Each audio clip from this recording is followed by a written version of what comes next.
जय श्री कृष्ण मित्रों, राधे राधे। स्वागत है आपका आपकी अपने YouTube चैनल व्रत कथा प्रभास में।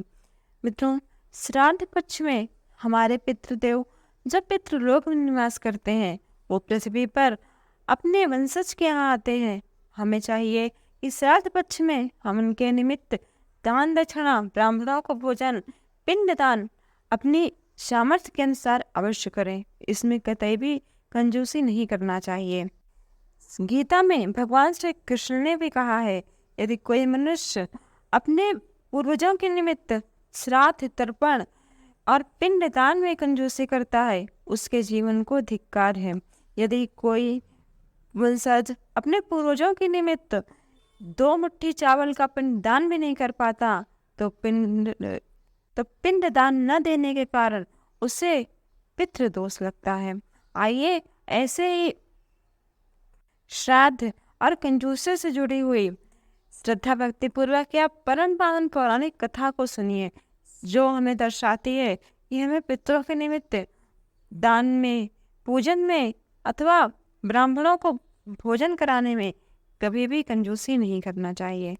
तो अभी तक आपने वीडियो को लाइक नहीं किया तो एक लाइक अवश्य करें, क्योंकि आपकी लाइक से ही मुझे पता चलता है कि ये वीडियो आपके लिए कितना उपयोगी है।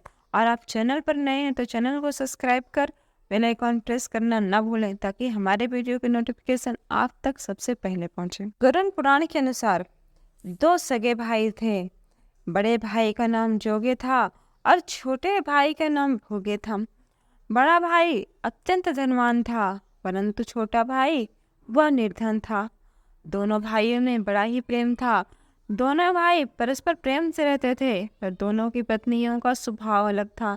जोगी की पत्नी को धन का अभिमान था और वो हमेशा अपने ऐश्वर्य के वध में चूर रहती थी, परंतु भोगे की पत्नी बहुत ही सरल हृदय की थी और अपने जेठानी के यहाँ जाती थी, उनका छोटा मोटा काम करती, उनके घर का झाड़ू पोछा बर्तन करते, तो उसके बड़े भाई उसकी जेठानी उसको खाने पीने के लिए देती थी।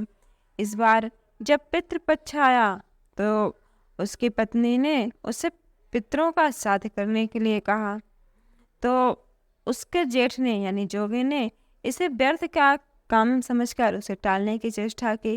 परंतु उसकी पत्नी ने अपने मन में विचार किया कि यदि मैंने पितरों के निमित्त दान नहीं किया तो लोग बातें बनाएंगे और मेरा बहुत ही मजाक उड़ेगा, और यही मौका है अपने मायको वालों को बुलाकर उन्हें अपनी शानशाही दिखाने के। अतः वह बोली कि हाँ हाँ, क्यों नहीं, हमें अपने पितरों के निमित्त अवश्य ही ब्राह्मण भोज करना चाहिए। इस प्रकार उसने भोगे की पत्नी को बुलाया और कहा कि तुम सबको न्योता दे दो और हम अपने पितरों के निमित्त अवश्य ही श्राद्ध कर्म करेंगे, तर्पण करेंगे और सारा काम हम दोनों मिलकर कर लेंगे। ऐसा कहकर भोगे की पत्नी तो अपने आसपास के ब्राह्मणों को न्योता देने के लिए गई, परंतु जोगे की पत्नी अपने मायके वालों को न्योता देने चली गई। इस प्रकार हर जगह न्योता देने पर दूसरे दिन भोगे की पत्नी ने सुबह सुबह घर पर आई और काम में आके जुट गई। उसने रसोई भी तैयार की, अनेक प्रकार के पकवान बनाए और उसके बाद वहाँ का सारा काम निपटाकर वो अपने घर आ गई।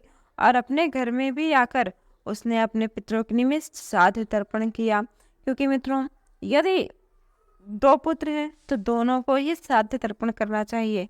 ऐसा नहीं है कि बड़ा भाई कर रहा है तो छोटा ना करे, छोटा कर रहा है तो बड़ा ना करे। अपने पितरों के निमित्त अपनी शक्ति और सामर्थ्य के अनुसार दान अवश्य करना चाहिए, तर्पण भी करना चाहिए, क्योंकि पितृ सबके हैं और सबको श्राद्ध तर्पण करना आवश्यक होता है। इस कारण जोगे की पत्नी ने अपने घर पर किया और भोगे की पत्नी भी अपने घर आई, उसके घर में भी काम कराया और अपने घर में भी आके वह श्राद्ध तर्पण करने लगी।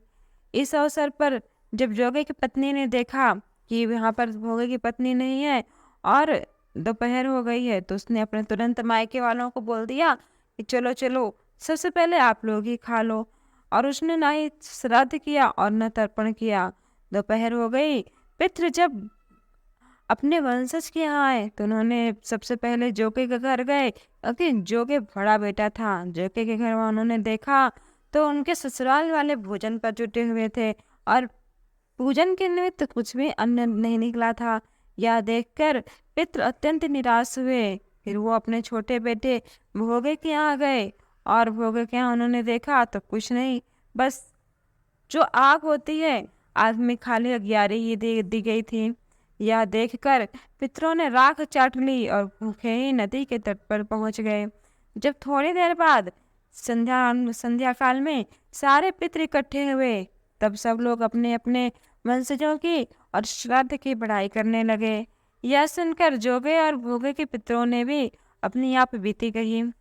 फिर वो उन्होंने अपने मन में विचार किया कि अगर भोगे सामर्थ होता तो आज के दिन शायद उन्हें रोना न पड़ता और इस तरह भूखा भी न रहना पड़ता, क्योंकि पितृ मित्रों एक दिन जो आप उनकी तिथि पर एक दिन श्राद्ध पिंड तर्पण करते हैं उसे ही वो एक वर्ष मतलब चलाते हैं। यदि एक दिन भी आप उन्हें न दे पाए तो फिर ऐसे वंशजों को धिक्कार है जो अपने पितरों के निमित्त एक दिन भी श्राद्ध तर्पण नहीं कर सकते, क्योंकि जो वंशज अपने पूर्वजों के निमित्त एक दिन भी श्राद्ध तर्पण नहीं करते, उनके पितरों को वर्ष भर भूखा प्यासा रहना पड़ता है।